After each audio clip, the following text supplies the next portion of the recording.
In 2016, Jenson Button announced that he would be stepping away from Formula One on a sabbatical after 18 years in the sport. The 2009 World Champion, now with a year out of his F1 schedule, had the opportunity to do pretty much whatever he wanted. Whether that was catching up with the family or racing in another series, Button was now pretty much a free agent. Following Fernando Alonso's decision to participate in the 2017 Indy 500, Jenson found himself back in a Formula One car as he filled in for Alonso at the Monaco Grand Prix. Despite showing flashes of brilliance, his race would unfortunately come to an end via retirement after a collision with Pascal Wehrlein.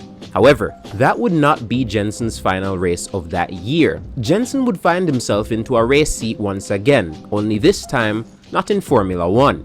Instead, Jenson would venture to Japan to participate in the country's premier multi-class racing series, Super GT.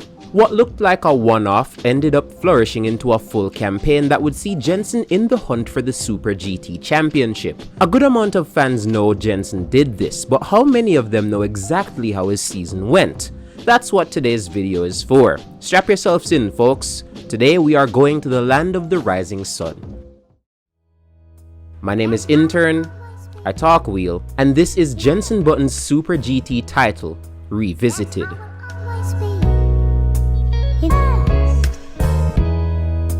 That's how it always be. That's how it is. We are. That's how it always be.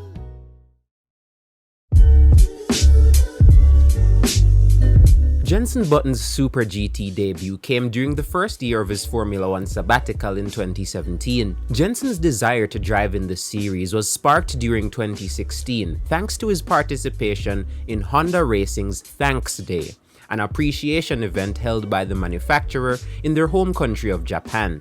Jenson got the chance to drive an NSX Concept GT 500 car during the event, and it was this opportunity that piqued his interest in competing in the series. Jenson was no stranger to Honda, not just because he drove for McLaren, who at the time used Honda engines, but he also drove Honda engines earlier in his career at BAR, where he scored his first win at the 2006 Hungarian Grand Prix. These ties influenced Honda to grant Jenson his wish, and they organized a seat for him at the 2017 running of the Suzuka 1000 kilometers. Jenson participated in a 2-day tire test with the Honda NSX GT 500 car prior to his debut. Alongside his teammates Daisuke Nakajima and Hideki Muto, Jenson would compete at that year's running of the race with Team Mugen, and he would finish the race P12 2 laps down. The one-off race only made Jenson hungrier for Super GT, and come 2018, he would sign with Team Kunimitsu to contest the full Super GT season in the Raybriggs-sponsored No. 100 Honda NSX. Team Kunimitsu had been in the sport since 1994 and had been a staple in the series ever since then, even though they had never won the Super GT Championship. As for Jenson's teammate that would be sharing the car with him, he was in safe hands in the form of Naoki Yamamoto, who had competed in the series since 2010 and was recommended to be Jenson's teammate due to the fact that he spoke English. More on him in the future. Button's full-time Super GT career got off to a fantastic start. The two would keep the car safe and made their way through the field until they found themselves P2 at the season opener at Okayama, chasing after the leading No. 17 Cayenne NSX driven by Kudai Tsukakoshi and Takashi Kogre.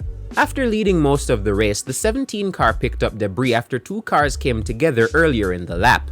Despite this distraction, the 17 car held off Yamamoto to win, as Jenson Button would take P2 in his first start as a full-time Super GT driver. They'd qualify P10 for round 2 in Fuji, and the race wouldn't be much better, with the Raybriggs NSX finishing P9 in the end. Jenson and Naoki would be back on the podium come round 3 in Suzuka. Naoki narrowly missed out on pole in qualifying, but still secured a front row start for the Raybriggs NSX. The two would keep the car in P2 for the race, taking a second podium in 3 races, this time finishing behind the No. 8 ARTA NSX of Tomoki Najiri and Takuya Izawa. A strong quali by Jenson Button in Thailand saw the pair P5 on the grid. However, come race day, no pace. The Raybrig NSX would finish out of the points in P11, but they'd recover well in the sport's return to Fuji, converting a P9 starting spot to P5 at the flag. Round 6 in Sugo saw the pair's peak performance. A banging lap from Naoki Yamamoto saw the driver put the NSX on pole by less than a tenth over second place. Yamamoto would control the race from pole before being passed by the Calsonic GTR being driven by Jan Mardenborough. However, following the team's driver switch, Jenson would retake the lead from the Calsonic GTR, this time being driven by Daiki Sasaki. After Sasaki ran wide, Jenson had an unassailable lead despite also running wide later in his stint. A late safety car was not enough to deter the 2009 world champion, who wheeled the NSX to his maiden victory in Super GT. This win saw the pair take an 11-point lead in the GT 500 championship, as well as the most success ballast heading into round 7 in Autopolis. 2 rounds remained in the championship, Autopolis and Motegi. A grueling race saw the Raybrig NSX P5 at the end, as defending champions Nick Cassidy and Ryo Hirakawa took the win in the number 37 Tom's Lexus to put themselves level on points with Jenson and Naoki heading into the final round of the championship in Motegi. A front row start for the season finale at Motegi saw Jenson and Naoki with a comfortable gap at the start of the race, as they qualified 4 spots ahead of their rivals in the 37 Lexus, who could only manage P6. Naoki Yamamoto started the race for the pair and maintained a healthy lead over the Lexus. Come lap 30, both the Raybrig NSX and the Tom's Lexus pit together. Nick Cassidy would relinquish the car to Ryo Hirakawa, and Yamamoto would relinquish his car to Jenson Button. It all came down to this final stint. All Jenson had to do was keep the car ahead of Hirakawa, and he would be a rookie Super GT champion. But Ryo Hirakawa had no intentions of letting Jenson cruise to the championship. Despite rejoining the track in P8 with Jenson P13, Hirakawa sliced his way through the field all the way up to P4. To make life harder, Jenson struggled behind another Lexus in P2, so much so that he lost time on his stint, making it easier for Hirakawa to catch him. With 10 laps to go, Hirakawa was only 2 seconds behind him and had Jenson in his sights. Like 2 drivers battling for overall victories at Le Mans, Jenson and Ryo cut through the lapped GT3 cars while still trying to get the better of one another. With 5 laps left, the gap was now less than a second, and Hirakawa was now in position to make a passing attempt on Jenson. However, Jenson would not buckle under the pressure and continued to cut through lapped cars efficiently until Hirakawa became smaller in his mirrors. Despite being put under immense pressure by Ryo, Jenson held on, finishing P3 and scoring his maiden Super GT championship at the first time of asking. With the title, Jenson became the first rookie since former F1 driver Toru Takagi to win the championship in his rookie season. Team Kunimitsu, 24 years into their time as competitors in the series, had finally captured the big one. They were Super GT champs for the first time in their history.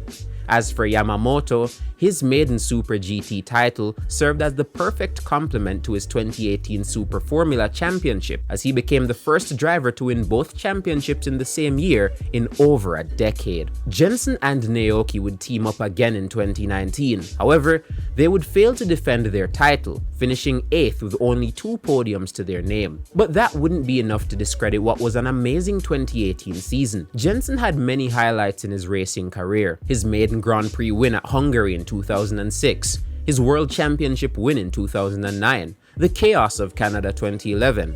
But those final laps at Motegi, being hunted down in a series he was foreign to, knowing that if he lost that spot to Hirakawa that day, he'd lose the championship, it simply must be considered as one of the greatest drives of Jenson Button's racing career. And that's it. That's the story of how Jenson Button became a rookie champion in Super GT. Hope you enjoyed. Stay tuned for another video in my Tales from Japan series.